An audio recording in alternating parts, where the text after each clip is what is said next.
The next heat is the Prince Albert Challenge Cup. Hobart College B from USA on the Buck Station. To the right of your picture and to the left of Newcastle University B. Changing the commentary box as well. Peter alongs the way for Alison Mowbray. Good afternoon to you, Alison. Ready to go for another heat, and this one is always interesting, isn't it? Watching the start, we've had a bit of drama since tea on day 2 at these start lines, but both of these boats seem to have got their act together pretty neatly there off the pontoon. Dead straight off the start, very impressive. We've got coxed boats, as opposed to, I think, the one they had the drama with earlier was a coxless boat. So we've already got Newcastle University taking quite a considerable lead out of this in just the first minute or so of the race.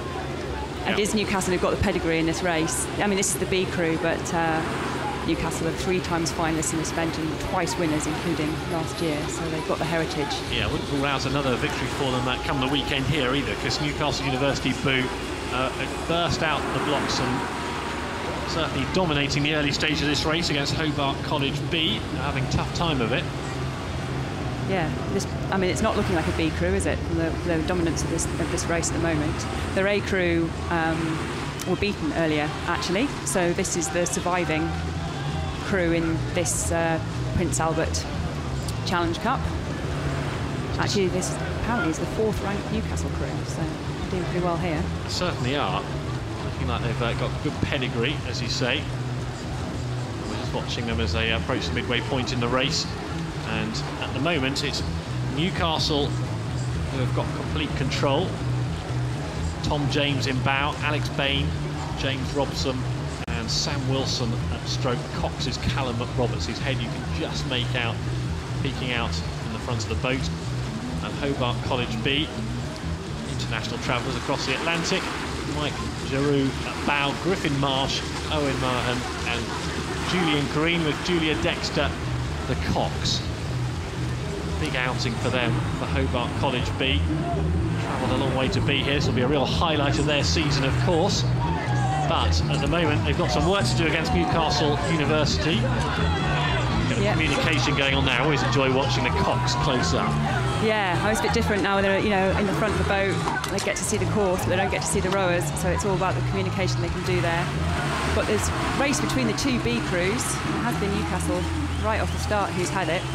Stroke of the Hobart crew there. Julian Green is looking a bit tired, isn't he? Yeah, a bit ragged. It's getting a bit ragged, and that Newcastle crew does still keeping itself together. I mean, they're presumably really well motivated by the heritage they've got in this event now. Hobart College B boat just bobbing around a bit more than they've wanted to, whereas Newcastle University B making pretty smooth progress towards the finish line. How much of a difference, you're into your motivation and psychology, how much of a difference can a very verbal Cox make to the motivation of a boat?